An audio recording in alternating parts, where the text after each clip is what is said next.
Oh, thank you. You got it yesterday, so. Oh, okay. No, un flat white y dos americanos. Yes. 8.50. 850. Boop boop. Gracias. Gracias. Yo.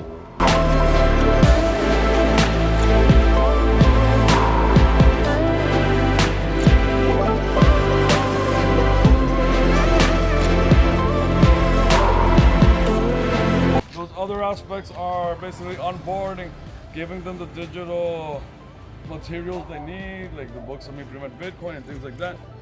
And once we have that set up, that we've been to those places, put the signage up, we created a program called Mystery Shoppers, where we take people from the community that belong to our community, we send them over there to see how their reaction is with transaction and this kind of things.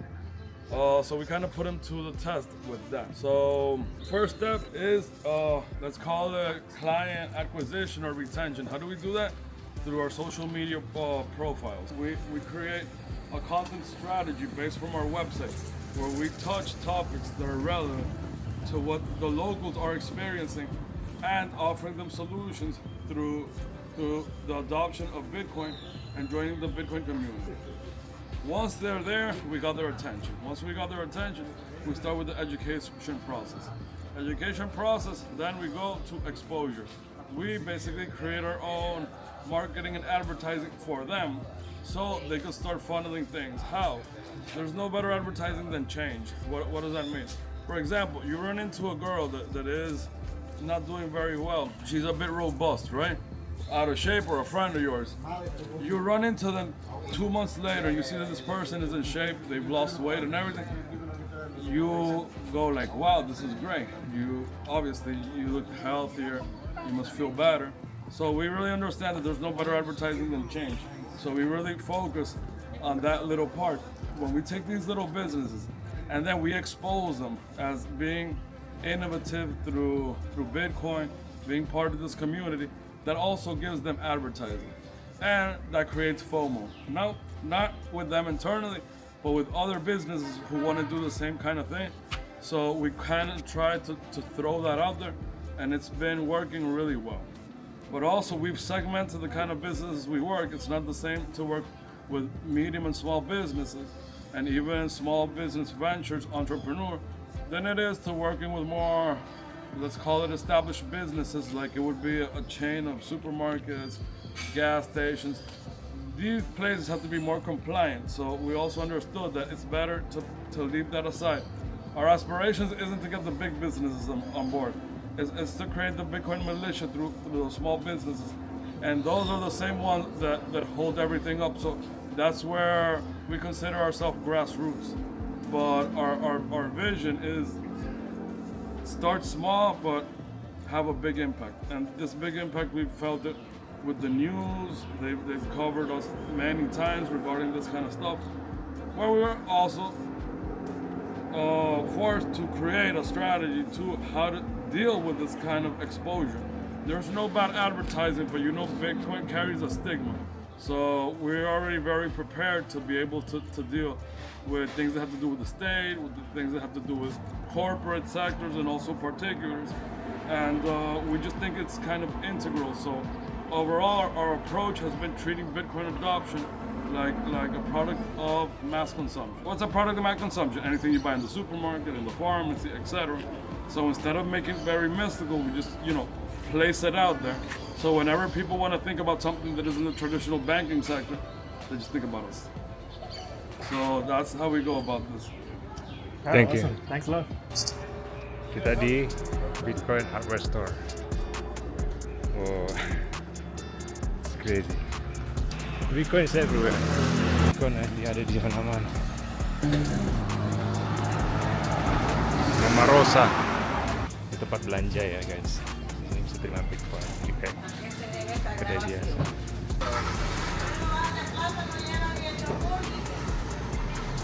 Okay. Sorry for being ignorant, but what makes it special of Mama Rosa? This is the very first place that accepts Bitcoin. One of them, yeah. Really, very space to accept Bitcoin. Stop interrogating me, bro. Yeah, Put me on the spot there. Oke, jadi ini tempat pertama kali di Bitcoin El Zonte, tempat yang menerima Bitcoin pertama kali. Yang Mama Rosa ini tempat yang legendaris. Dan kalau kita ke El Zonte, kalau siapa tuh kita harus kesini ya guys. Coba lihat, lagi dimasak.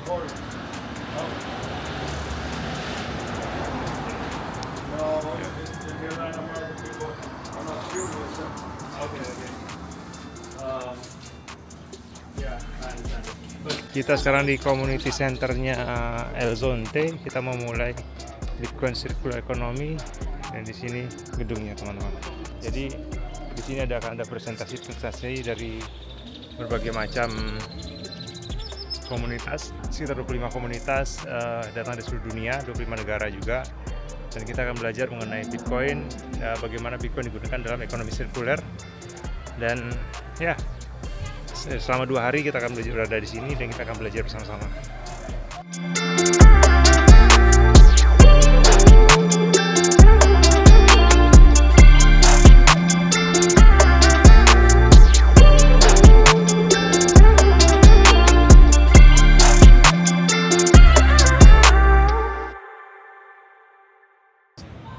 Hai teman-teman, kemarin SD-cardnya habis. Ini mau liatin, ini ada mesin Bitcoin, antena. Ini kayaknya kita bisa tarik Bitcoin.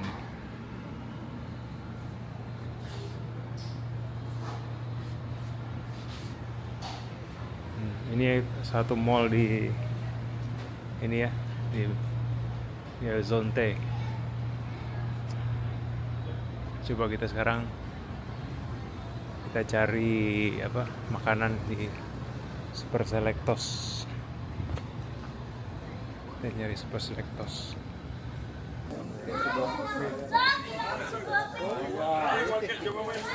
Nah, kita mulai party malam ini, ada dinner bersama-sama. Coba datang.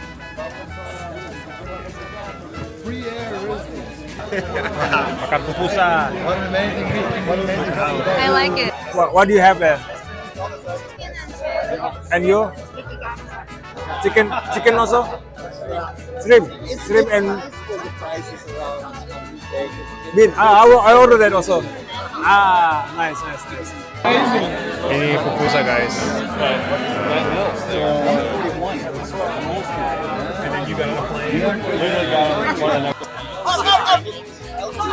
Bukan pupusa malam-malam. Isinya ini shrimp sama beans. Opportunity, my bro. This is your opportunity. Okay. I'm crying laughing like.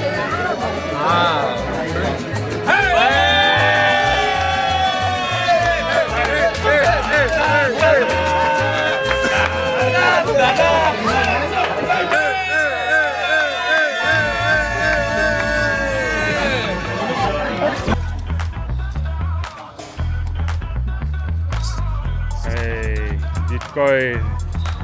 Kita hari ketiga di si Bitcoin Circular Economy. Kita di Hotel La Playa. Ya, katanya bagus banget sih.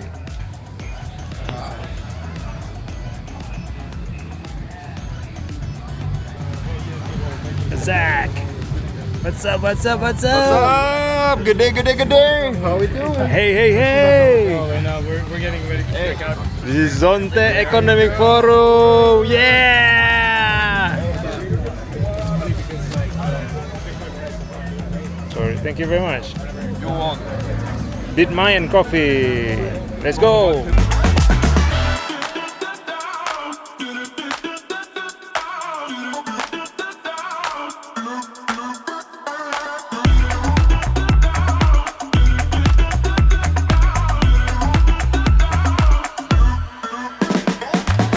Because this is a chain, it's like the blockchain. I started this project. Maybe one of my students will start his own educational project, or even natural, teach friends, family, colleagues. So this is something that will happen, because when you study, you understand. And when you understand, then you believe that this is something important. When when students come to me and say, okay, I want to buy Bitcoin. No. First, we will go and study Bitcoin. I will not say you to buy. You will decide. Not because I say, but because you learn that, oh, this is important. This is going to change something. This is going to protect me in the future, me, my family. And there is much more than a cryptocurrency. So, and people is surprised when they start learning and get going deeper and deeper. And it's a new universe, not a wall, it's a new universe. And of course, you only need to be curious to learn and humble, to be open-minded. These are the two main and only one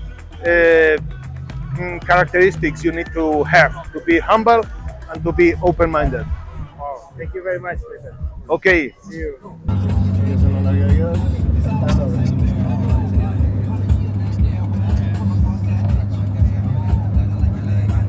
Halo. Halo brother. Ya, jadi kita sekarang pergi ke El Salvador, ada plan di conference sama teman-teman Bitcoin Neta.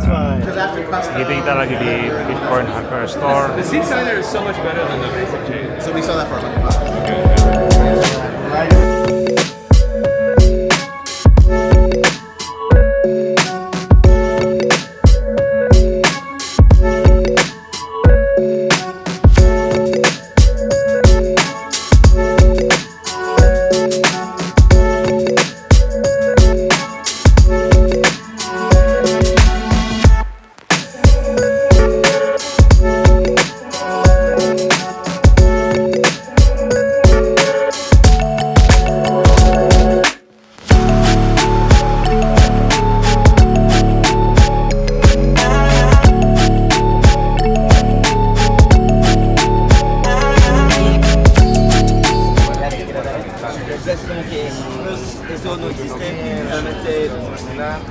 mucha gente sacó su dinero, su Bitcoin porque el gobierno regaló Bitcoin. Aquí el tema.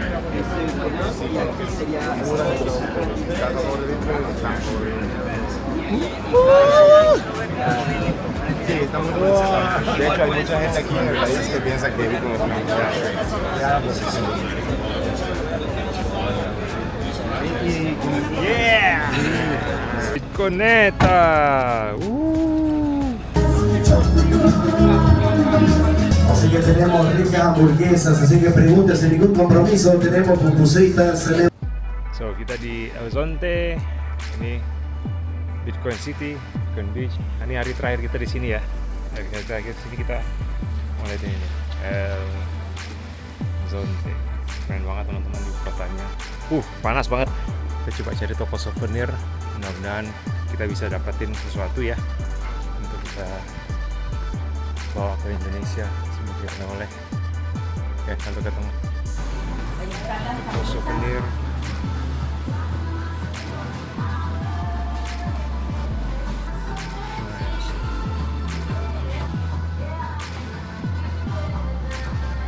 Kita lagi transit di Bogota, Kolombia.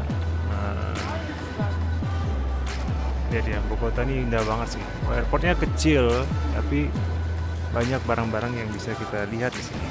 Yuk, kita lihat sama-sama. Kolombia jangan lupa beli ini guys ya. Coba kita sebelah sana juga ya. Nggak jauh coklat. Cocadas, masih Cocadas nih apa ya? Crunchy coconut cookies. Oh, oke. Terus kita lihat ini. Tadi aku beli kopi kanan ya. Kanannya lucu-lucu sih sini. Ya, ini gelasnya agak cantik.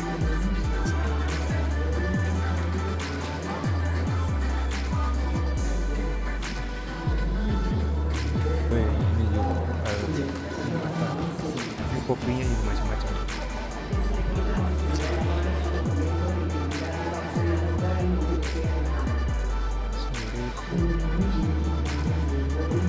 Oke, segitu dulu. Sekarang kita mau boarding, udah ngantri.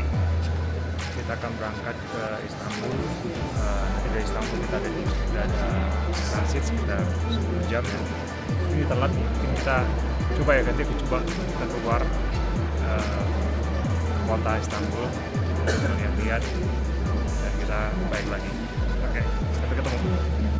Kita di Istanbul, udah keluar airport. Kita mau jalan-jalan dulu sebentar untuk bisa ke city center. Dingin guys, dingin banget, sekitar 5 atau 6 derajat lah di sini. Jadi kita coba makanan Istanbul ya. Istanbul nih by the way kota favorit, satu kota favorit aku ya. Ini kali ketiga aku ke Istanbul ini. Restorannya ya. Nunggu ya. 3 menit lagi datang. Ramai guys. Kita sudah di Istanbul. Sini Sarajevo guys.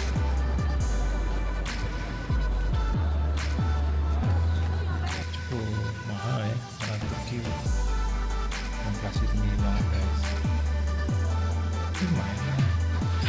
Nggak maju guys. Nggak maju.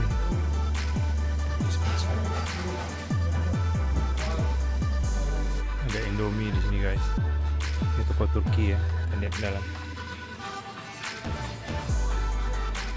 Chai, biji-bijian.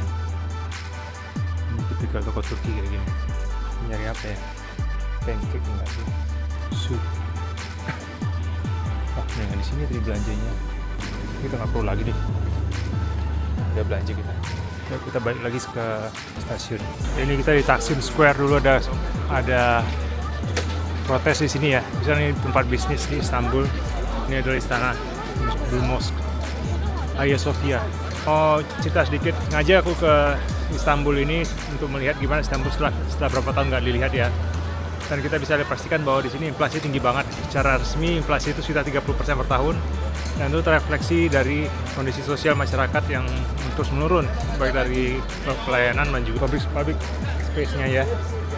Jadi saya sayangkan. Oke, mari kita langsung ke metro, kita ke bandara.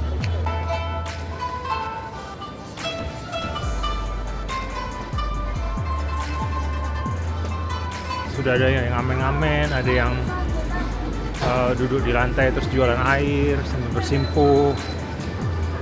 Walaupun Turki katanya maju ya, tapi masyarakatnya udah mulai rusak. Ini betul kata pepatah, ketika when money is easy to make, society begin to break. Nah, kita pergi ke train, di RTP. Oke, masuk sini dulu. Yang paling tercuram yang pernah aku alami ya. Lihat. Rusak semua nih. Pabrik nggak dirawat. Semua karena inflasi yang tinggi guys. Inflasi itu merusak semuanya. Jadi kita melatih masa-masa di mana inflasi akan terus tinggi. Jadi ayo dong belajar caranya pegang Bitcoin, caranya punya cash flow, investasi ke leher ke atas, punya asuransi kesehatan, punya cash ya. Pelan-pelan bangun semuanya. Sama-sama kita bangun semua. Ini dari atas. Kita menuju ke GRTP, habis itu kita naik M11 lagi nunggu metro ya. Kita udah di airport lagi, dia ambil barang sih depan sana. Gimana pesan Turki kali ini? Turki kota yang kesenangin dan banyak perubahan ya. Dulu nggak ada metro atau underground, itu sekarang udah ada. Tapi sisi lain society-nya mulai runtuh ya. Ada banyak yang minta-minta, ada yang jual tisu kayak di Indonesia lah. Ada yang scamming juga tadi kartu gitu. Jadi harus hati-hati sih di sini. Tapi Turki akan jadi negara yang cukup maju sih menurut aku depan. Mudah-mudahan Indonesia juga bisa ya semaju Turki.